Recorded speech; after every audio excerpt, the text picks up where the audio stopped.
Vamos falar sobre o princípio de conservação de massa. Esse princípio vai ser útil porque, como nós já verificamos e observamos na nossa descrição de processos cinemáticos, os corpos aumentam, diminuem de volume e uma propriedade que nos é cara é a massa que esse corpo possui. Então, na medida que esse corpo se modifica sua forma e podendo se dilatar ou comprimir, queremos comprovar que, ou estudar e descrever corretamente o que acontece com a massa desse corpo. Então, para poder trabalhar com algumas definições bem apropriadas, vamos colocar alguns nomes ou definições, como, por exemplo, o conceito de sistema. Até agora nós falamos de um corpo que se deforma, mas a questão é definir o que significa esse corpo. Podemos estar falando ou tendo interesse de observar o que acontece com um corpo ou uma parte desse corpo. Então imaginemos aqui que estamos em nosso espaço euclidiano de pontos tridimensional e definimos o que vamos chamar de um sistema. E esse sistema vai ser caracterizado como uma coleção de matéria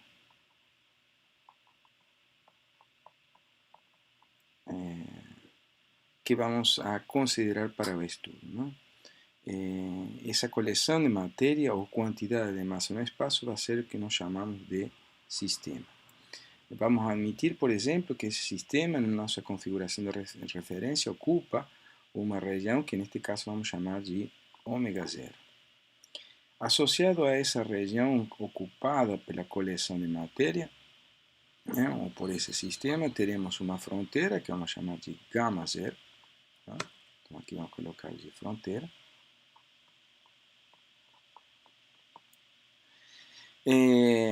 Que vai ser a superfície, que separa esse sistema do que nós chamamos entorno. Toda a matéria que possa existir fora dessa coleção de matéria que chamamos sistema, vamos chamar de entorno. Em inglês, esses nomes, então aqui vamos colocar ou massa, vamos colocar isto como massa, ou matéria, fora do sistema. Então, em inglês você vai encontrar como system, boundary e surroundings.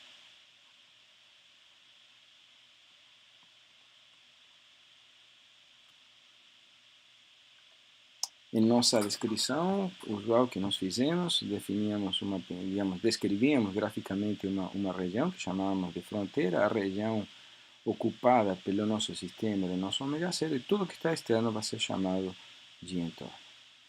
Okay? Um aspecto importante que vai fazer diferença agora é alguma classificação do que esse sistema, das características que esse sistema que estamos observando pode ter. E vamos fazer uma classificação em dois tipos. O sistema que vamos chamar de sistema fechado. E nesse sistema fechado, essa coleção de matéria, quando se modifica a sua forma ao longo do movimento, a quantidade de matéria que está dentro do sistema não muda. Em outras palavras, é o conceito clássico que nós temos de um corpo sólido que, ao se deformar, a fronteira permanece impermeável à transposição de massa. Toda a massa que estava dentro do corpo, depois de deformado, permanece ali dentro da mesma região, claro que agora com outro formato que estava anteriormente. Então, em um sistema fechado, tanto massa e energia, já verificaremos depois melhor como caracterizar isso que nós chamamos aqui de energia, não passa pela fronteira do sistema.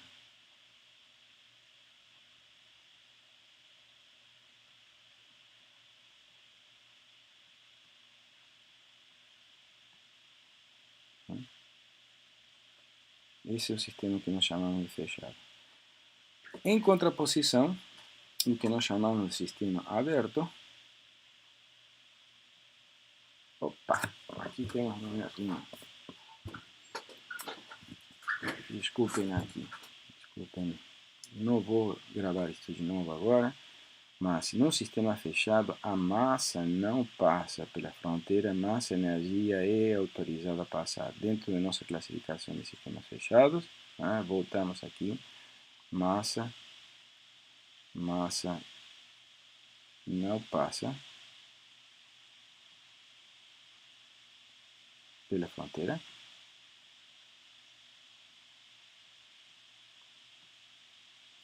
Mas energia sim.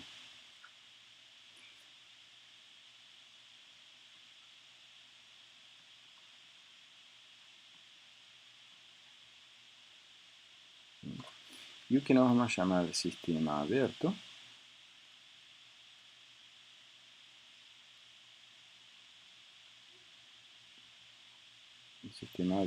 a massa ou quantidade de matéria passa pela fronteira.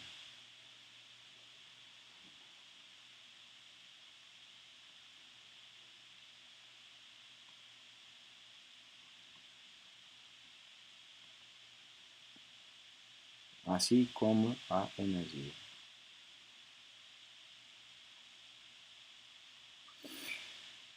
Tipicamente, o que nós estamos acomodando como exemplo disto, se nós queremos colocar um exemplo,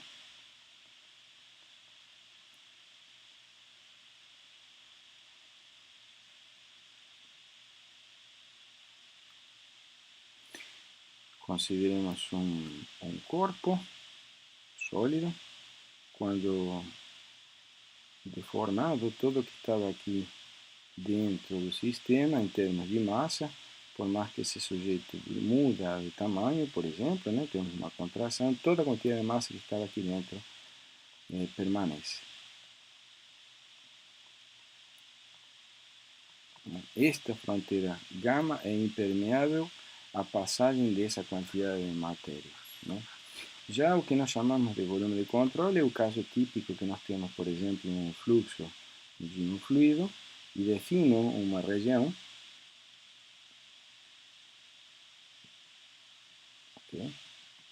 sobre a qual vamos fazer observação. Essa região, por exemplo, pode estar na nossa configuração de observação. Aqui nós teremos nosso X1 e um X2, e ao longo do tempo, digamos, uma quantidade de matéria que estava aqui passa a estar dentro do que nós chamamos sistema ou volume de controle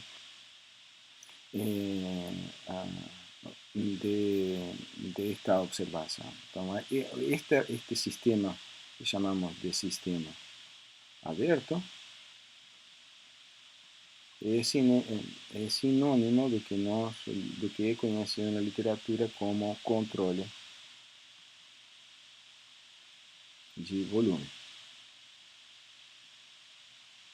Está muito ruim esta gravação, porque não dá tempo de escrever aqui.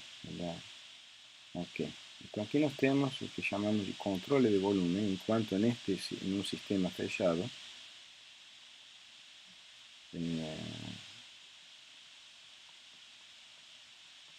nós temos um controle de massa.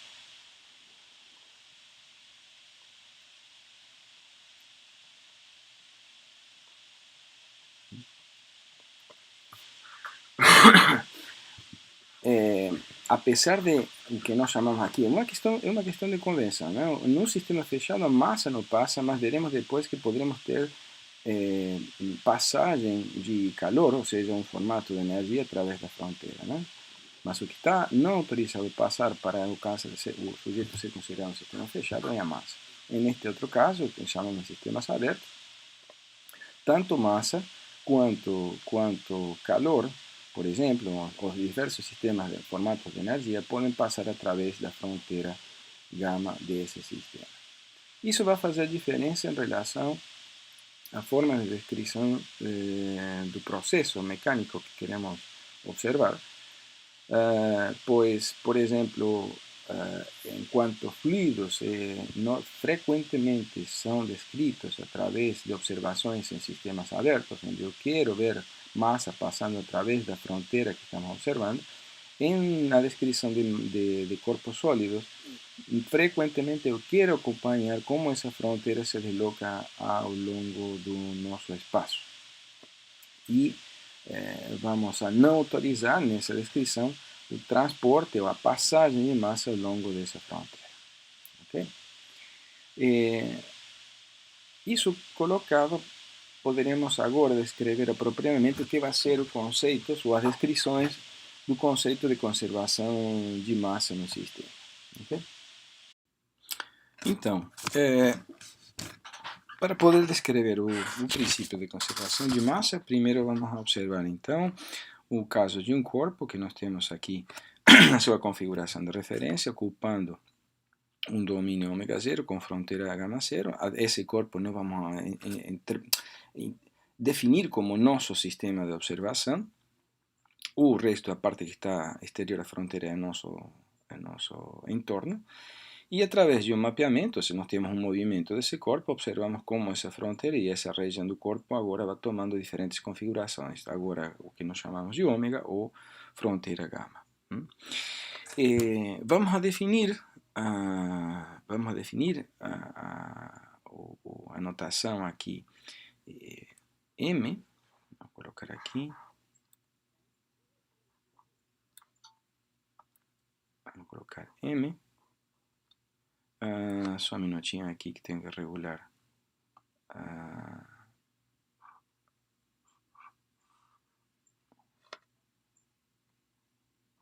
parte. Então vamos a definir aqui como M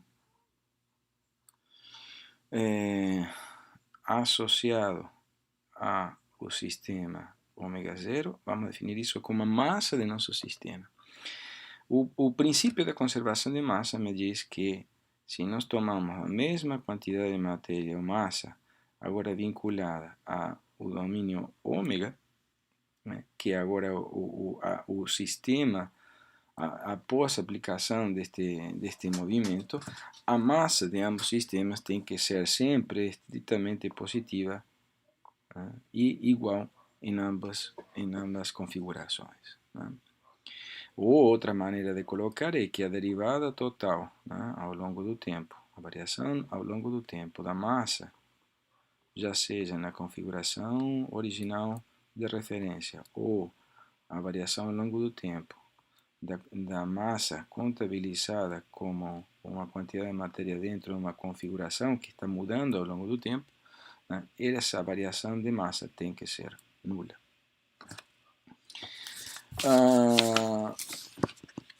Isto nos pode levar à definição de uma entidade relativamente abstrata, que é o conceito de densidade. Vamos colocar aqui, densidade.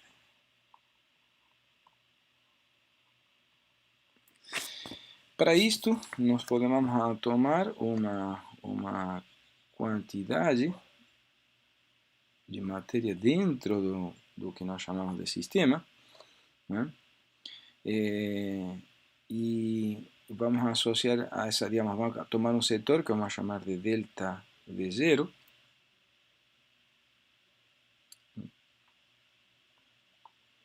Na verdade, uma quantidade finita de volume, não vamos confundir com velocidade, sino de volume, associada a essa quantidade de volume que nós temos. Dentro dele, nós teremos agora uma quantidade de massa, delta M. Vamos chamar isso de delta M0. Okay? Se nós mapeamos essa região para este outro novo ponto, temos esse delta V0 se transforma em delta V, e esperamos que essa quantidade de massa permaneça a mesma. Vamos chamar aqui de delta M. Então, o que vamos a chamar de densidade? E aí vamos a definir uma notação de ρ, vamos chamar de ρ0. Esse ρ0 depende do partícula que estamos considerando, então vamos imaginar que nós temos aqui um x, denotando uma partícula que está dentro deste volume. Vai ser o limite, vai estar definido como limite quando esse delta V0 caminha para um volume nulo, e essa forma de ir caminhando para o volume vai ser reduzindo essa quantidade até essa região que nós tomamos aqui, acaba coincidindo com o ponto x, esse x que nós estamos considerando aqui. Então, quando fazemos o limite do quociente de delta M dividido pelo delta V0, esse sujeito vai ser o que nós chamamos de densidade do ponto. É um quociente entre a quantidade de massa e a quantidade de volume de uma região progressivamente pequena, que vai se confundindo finalmente com o ponto ou partícula sobre o qual estamos querendo falar a densidade.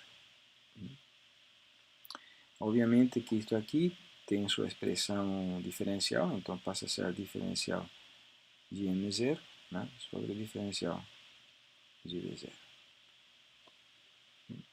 Ou, vamos colocar assim, também diferencial de M0 dx sobre o diferencial de V0 dx, para fazer expressamente referência ao ponto sobre o qual estamos falando a densidade. Já se fazemos a mesma conta na configuração de referência, como nós temos aqui, né, podemos também calcular a densidade, agora associada a um ponto x, onde aqui colocamos o nosso ponto x.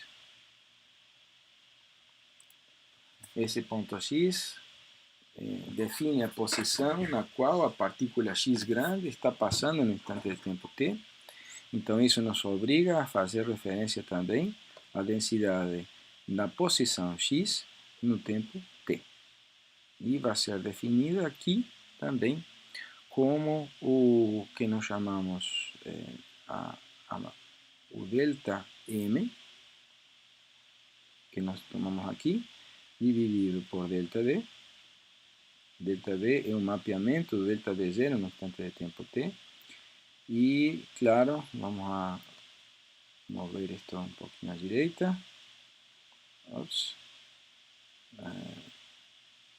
precisamos agora tomar o limite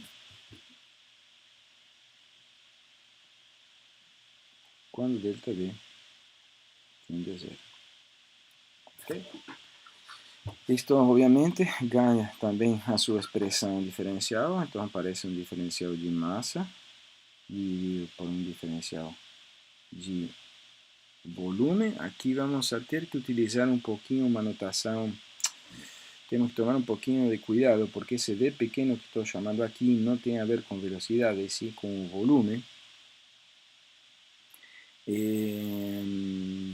Vamos ter que tomar alguma precaução com esta notação. Não? Vou chamar aqui de vou diferenciar V0 com V, tá? Então aqui nós teremos V grande, né? Só que este cara vai ser um V grande, mas o volume de x t e esta massa é de x t. Desta maneira, nós poderemos definir o que nós chamamos de densidade na sua expressão espacial, como este quociente, e aqui a densidade na sua expressão material como este outro quociente. Um aspecto importante a ressaltar em esta descrição. Enquanto na configuração espacial densidade e massa dependem do tempo, observem que está aqui, na configuração material, massa e densidade são funções estritamente dependentes da partícula e não dependem do tempo. Isso é essencial para a nossa descrição. Então, a partir dali, nós vamos a mover um pouco mais e vamos a começar a fazer algumas relações. Né? A primeira é que a conservação da massa vai dizer que o diferencial de massa, né, de xt acaba sendo essa densidade que nós temos no campo espacial vezes um diferencial de volume, ok? E que o diferencial de massa zero, m0, que depende exclusivamente de x, vai ser essa densidade original, a densidade na configuração de referência, que depende da partícula, por um diferencial de v zero. Ok? Qual é o ponto que nós queremos estabelecer com a conservação de massa? Que é o diferencial de m de nosso xt tem que ser igual a diferencial de m0 de x. Ou, em outras palavras,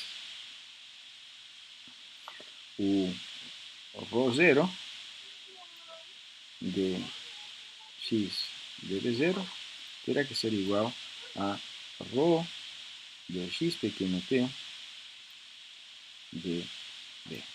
Esta é a expressão inicial, né, que vamos ou chama expressão diferencial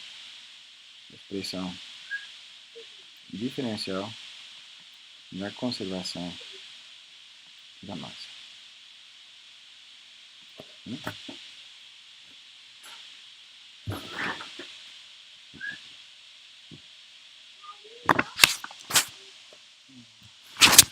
Agora, a partir destas definições, poderemos admitir, por exemplo, que se nós temos um corpo onde a densidade pode não ser necessariamente homogênea, significa que a densidade pode ir variando ponto a ponto.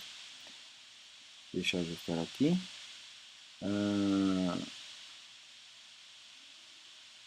Aqui vamos colocar. Ok. Vamos a definir então, agora vamos a reconsiderar ou quantificar quanto seria o valor de massa que nós temos em uma região, em um corpo, como integral sobre o volume inteiro desse sistema, na nossa configuração de referência, da densidade desse sistema, né, ao longo de todo o seu volume. Né? Então, lembremos, aqui precisaríamos novamente um desenho, mas vamos lá, aqui nós temos a nossa configuração ômega 0, e esse sujeito se deforma, e vai para uma nova configuração deformada. Aqui temos um valor de densidade R0, e este outro ponto, vamos supor ser dilator, vai ter uma outra nova densidade que vai depender da posição x nesse instante de tempo, né? Enquanto este aqui dependia apenas da posição x. Então aqui teríamos nosso mapeamento x de xt. Né?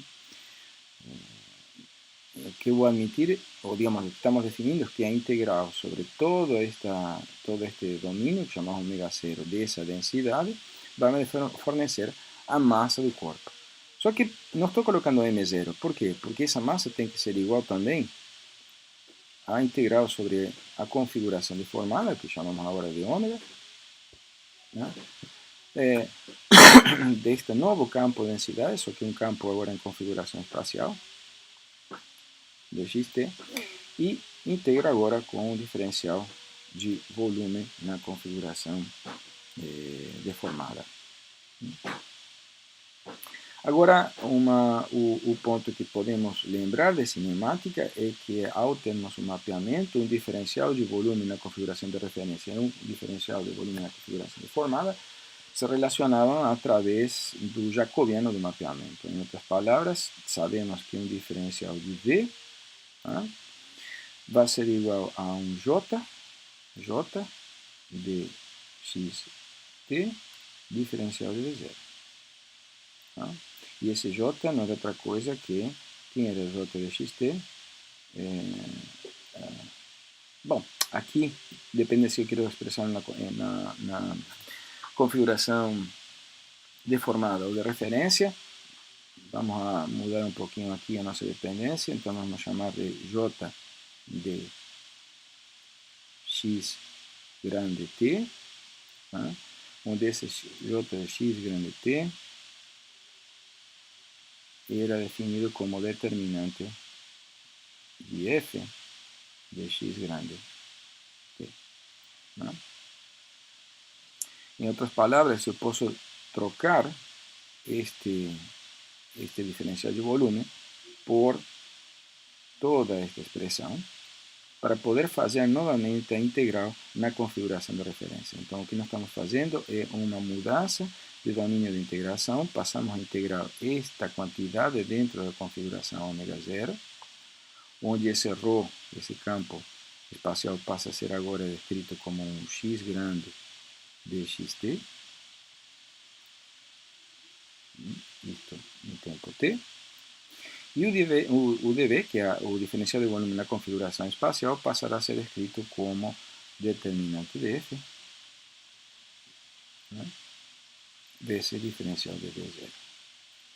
Então, como nós temos uma integral sobre ômega 0 e uma integral sobre ômega 0, e este me dá a mesma quantidade de massa, se eu faço um menos o outro, teremos que, como consequência, que integrar sobre todo o volume, integral de ômega 0, de esse ρ0 de x menos ρ de x t determinante de f. Esse camarada também depende de x grande t. Tudo isto, agora dv0, tem que ser igual.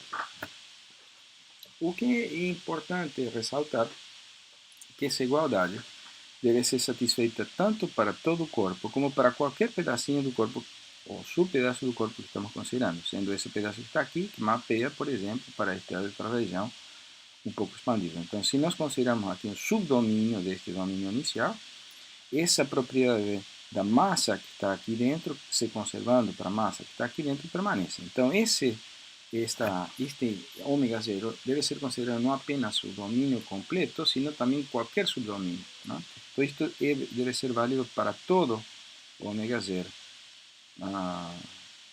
ou subparte do ômega 0.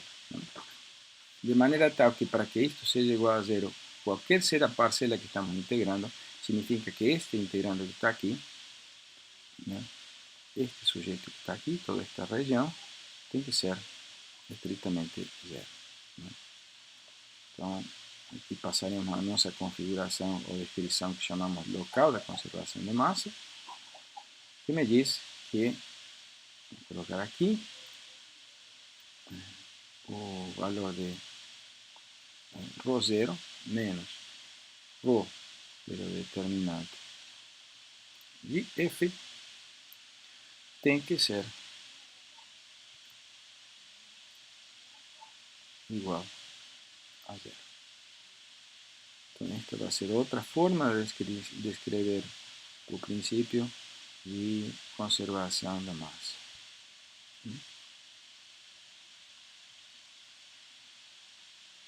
Claro, obviamente, temos a condição aqui de dizer que sempre ρ0 vai ser igual a ρ pelo determinante de f. A interpretação dessa é relativamente simples. É Só imaginar que se nós temos um corpo que se dilata, o determinante de F é maior do que 1.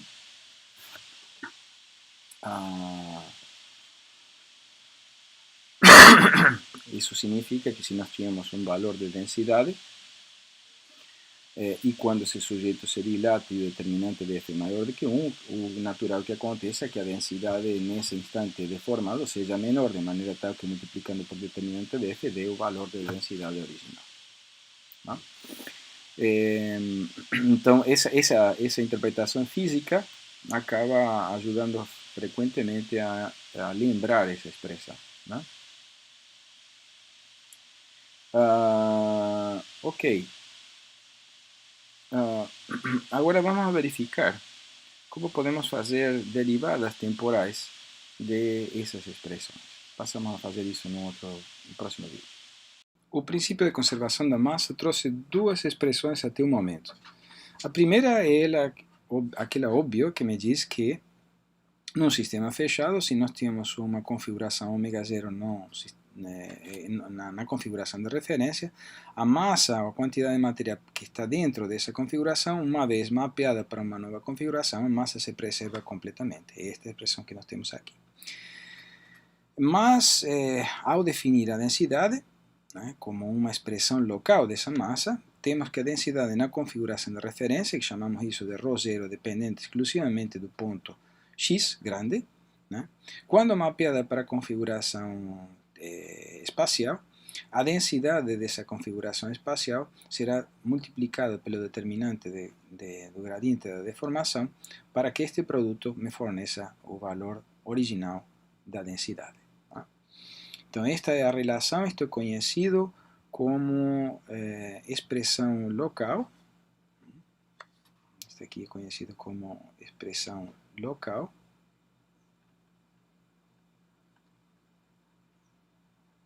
Por que local? Porque está se referindo a um ponto X específico de conservação de massa, né? De conservação da massa, numa descrição material.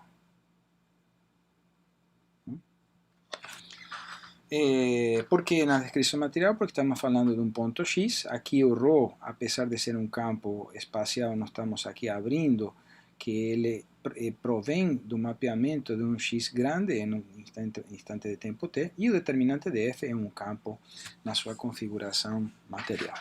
Né? Então, existem expressões equivalentes que chamaríamos descrição espacial da expressão local da conservação da massa. Né? Então, vamos colocar aqui expressão local da conservação da massa na descrição espacial. Ok. Como atingimos ou como conseguimos encontrar essa expressão? O que nós vamos fazer é tomar a derivada temporal desta expressão. E observemos que a derivada temporal envolve a derivada temporal deste termo, que obviamente, como não depende do tempo, essa derivada terá que ser nula. Né? Ou seja, a derivada total, né, ao longo do tempo deste termo tem que ser igual a zero, e isso equivale a que a derivada temporal de todo este termo terá que ser igual a zero. Em outras palavras, a derivada em relação ao tempo do produto da densidade, né, de x t por determinante de f, que daqui para frente vamos chamar isto de simplesmente j, ok? Vezes j de x grande t. Então, a derivada temporal de tudo isto terá que ser igual a zero. Vou colocar igual a zero deste lado. Ok? Muito bem. A derivada do produto envolve a derivada do primeiro pelo segundo, mais o primeiro pela derivada do segundo. Ou seja, nós teremos ρ ponto vezes j mais ρ j ponto.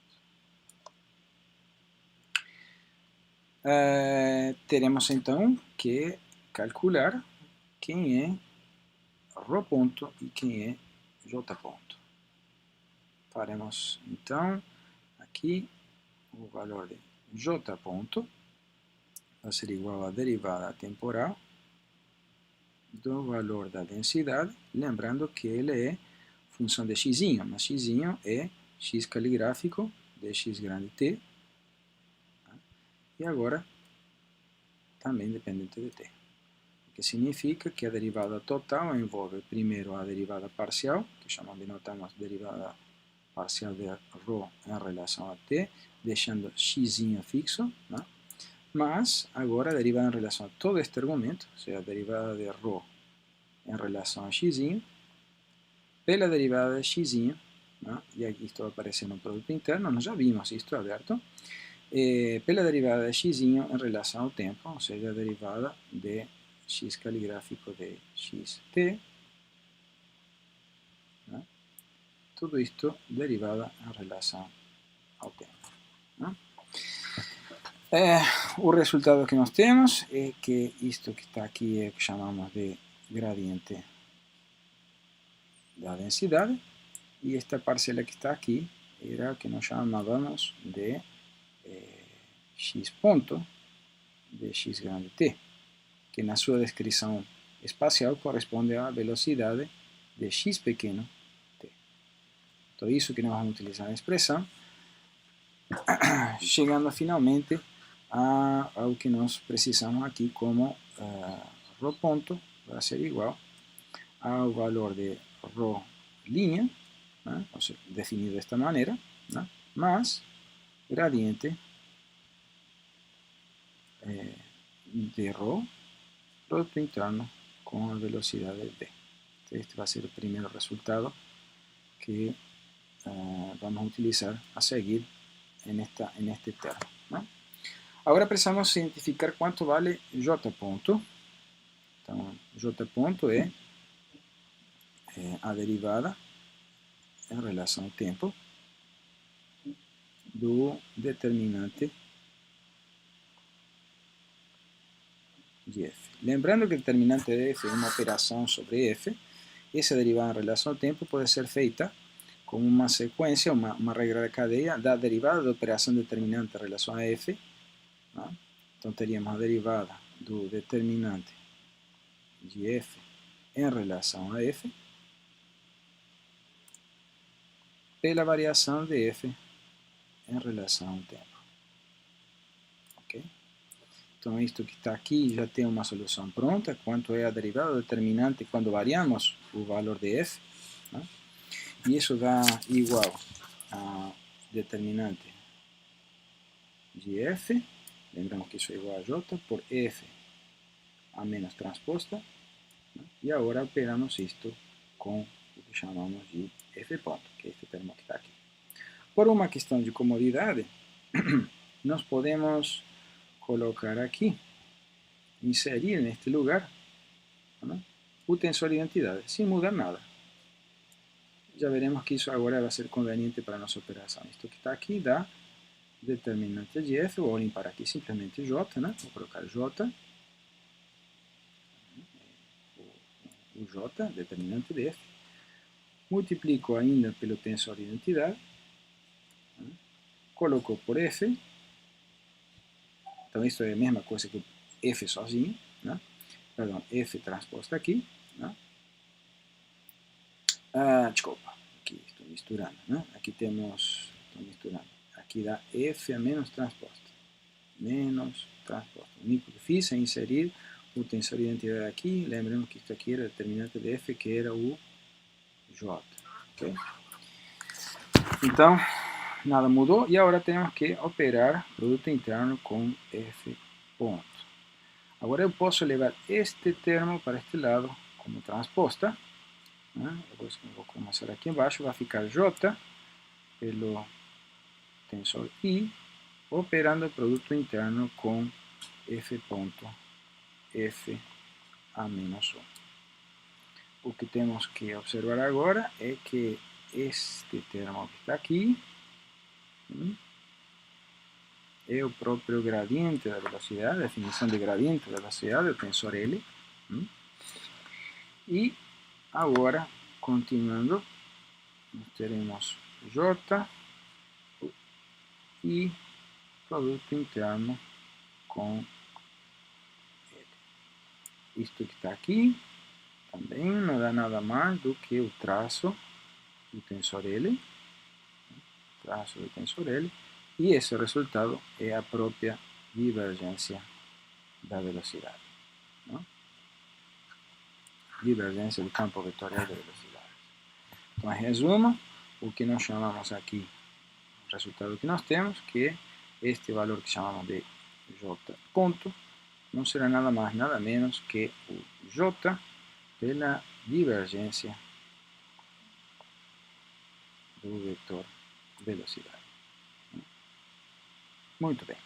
Agora precisamos juntar este primeiro resultado, que chamamos de 1, este segundo resultado, que chamamos de 2, para colocá-los dentro de, perdão, aqui estes termos, aqui em cima. Né? Então, teremos aqui que ρ ponto vezes J mais ρ J ponto terá que ser igual a o valor de ρ linha mais gradiente da densidade, ρ vezes produto interno V, né? Tudo isto vezes J mais agora ρ vezes J ponto. E J ponto, acabamos de calcular aqui, é J pela divergência de V. Bem, todo este conjunto, que era a derivada temporal de ρ0, tem que ser igual ao valor 0. Como este sujeito J é maior do que 0 e este outro sujeito é maior do que 0, são valores não nulos, eu posso simplesmente tirar fora, dividir por ele, nesta expressão, de maneira tal de nós alcançarmos a seguinte equação, que vai ser o resultado que estamos perseguindo, que a derivada parcial em relação ao tempo, né, deste meu campo espacial, que vamos chamar agora, colocamos de x, t, mais o gradiente deste campo espacial, ρ dx, t, produto interno com a velocidade, que depende de x t, mais a densidade ρ de x t pela divergência da velocidade v, que depende de x t. Fiz aqui questão de colocar todas essas dependências, terá que ser igual a zero. Se queremos colocá-lo sem essa, digamos, simplificar essa nossa descrição aqui, não consigo elevar, só um minutinho. Aqui, se queremos então simplificar essa expressão, nós podemos colocar simplesmente ρ' mais gradiente de ρ, produto interno com V, mais ρ pela divergência da velocidade, tem que ser igual a zero. Então, esta é uma das expressões que queremos deixar aqui. Então, este é um dos resultados. E essa expressão ainda pode ser escrita de uma forma alternativa, vou colocar aqui embaixo, observando que estes dois termos podem ser unidos em um só. De que maneira? Vendo que aqui nós teremos ρ' mais, podemos operar e fazer a divergência do produto dos campos de densidade ρ e de velocidade v. Lembrando que está aqui um campo vetorial, e este é um campo vetorial, este aqui é um campo vetorial. Né? Por que temos essa igualdade? Pois vocês já são craques em operações tensoriais, então podemos observar que a divergência deste produto envolve primeiro a divergência, a derivada do primeiro pelo segundo, a derivada do primeiro é o gradiente de ρ pela velocidade v, aqui temos o primeiro termo, mais ρ pela divergência do campo vetorial B. Então, estes dois sujeitos são absolutamente equivalentes. E esta parcela que está aqui, nós denotamos, né? Isto que está aqui, nós denotamos como a descrição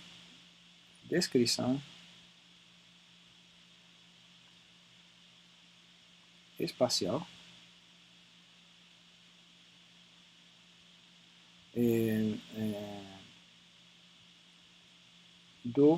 da expressão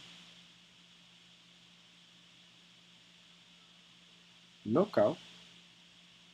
Por que local? Porque estamos nos referindo sempre a um pontinho x, a uma partícula, né? Que nesse momento está passando pela posição x, da expressão local da conservação da massa. Conservação da massa. Ela é conhecida muitas vezes como equação da continuidade.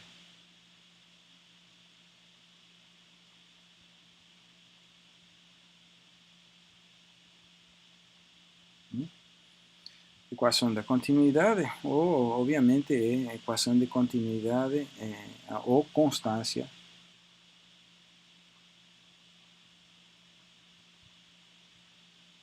no sentido que fica constante, da massa.